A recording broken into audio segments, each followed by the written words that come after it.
Today we will be making the Cuban espresso, as they call it in Miami.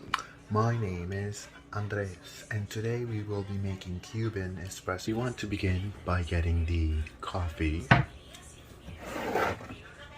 It must be fine grained. There we go. Next, we want to make sure everything is dry. We do this because everything is like sand, and when something is humid, sand sticks to it. So we want to avoid that in this process because it could get very messy. I personally like to turn on the stove beforehand and put it on high. And from there, we go on to adding the ingredients into the pot.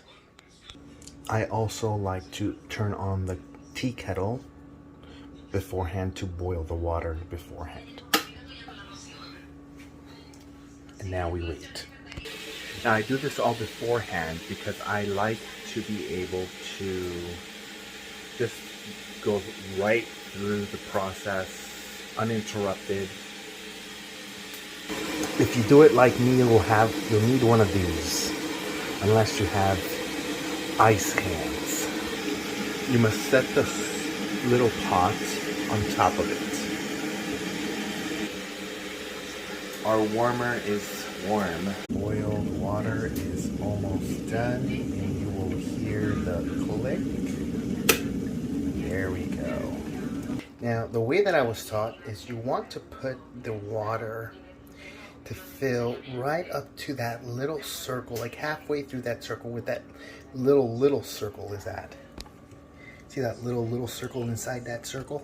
That's where you want to fill it to. At least that's how my grandmother taught me. And here we go. Right there. Is that good? A little more, just for precise measure.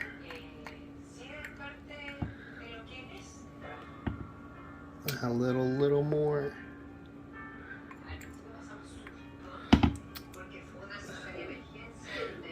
A little more. Alright, I think that's good enough. Alright, next step is we must fill this thing with this. See? It's pretty deep in there. So what I do is just ram it right into the coffee. Now, they told me that we should not make it too compact. I don't believe this. I like it to be as compact as possible. With my hands, that is. Like, no machinery involved, just my hands. So that's what we're gonna do. So yeah, I push it down like this. Now when you lift it up, you're gonna see that it's very uneven. However, you'll even it out now. This is good enough. And just drop it right in there. It should fit snug. And then, of course, put the top half on it. Using your little mop thingamajiggy, like the gripper, you want to twist it so that it's snug and tight. Once everything is snug and tight, you want to put it onto the burner. So this is going to be about a minute or 30 seconds before it starts to boil over. At this point, you want to get sugar. Brown sugar is my favorite. Brown sugar is my favorite. This is almost boiling. As soon as it starts to boil, you have to stop it from boiling too much because you're going to lose the good part of the coffee. Alright, so 3. 3.5 is what I like. So we have 1, 2, and 3. That was like almost a half. So I'm going to put a little more than usual. So now Once we have that, we have to wait for it to boil, which it is about to. Look, there it goes. Okay, here we go. It's going. All right, you gotta take it out.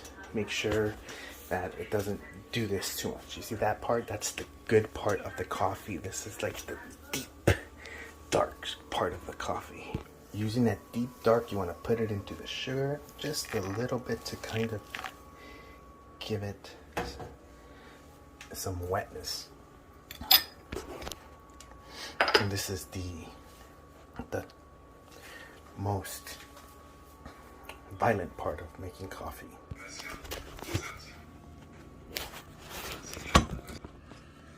Alright, now we must stir it. Like you're beating eggs. Like you're beating eggs.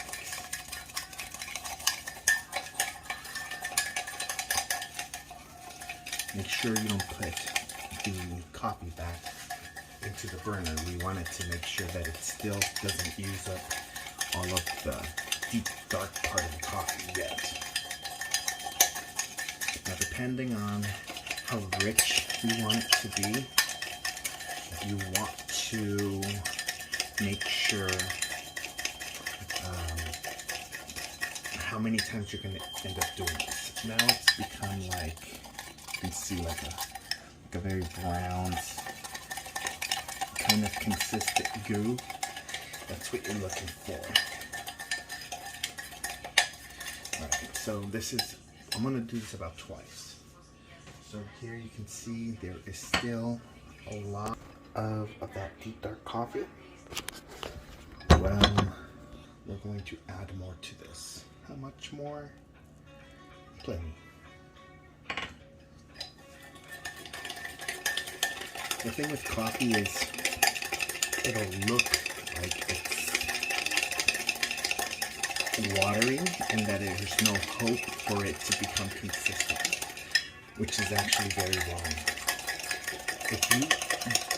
The more you beat it, the more consistent it gets.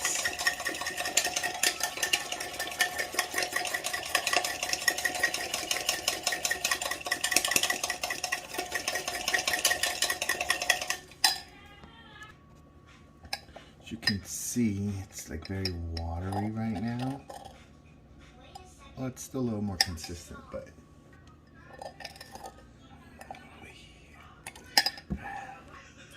alright, so I added more coffee to it. You're gonna see the consistency is a lot more watery. Alright, as you can see, it got back to like a very deep consistency. And I'll probably do it one more time.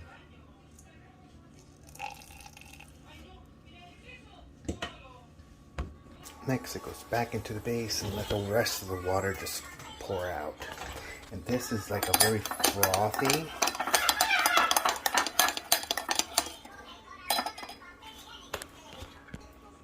There it goes. Here's the rest of the coffee. It's going to fill up to like halfway. You might want to close it because it's going to burst out and you'll hear it gush out.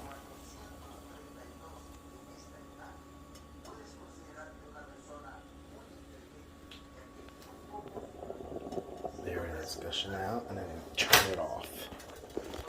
And then we want to lightly pour it into the coffee. Just kind of soothing it in. I like to serve it with a spoon. And just start pouring it in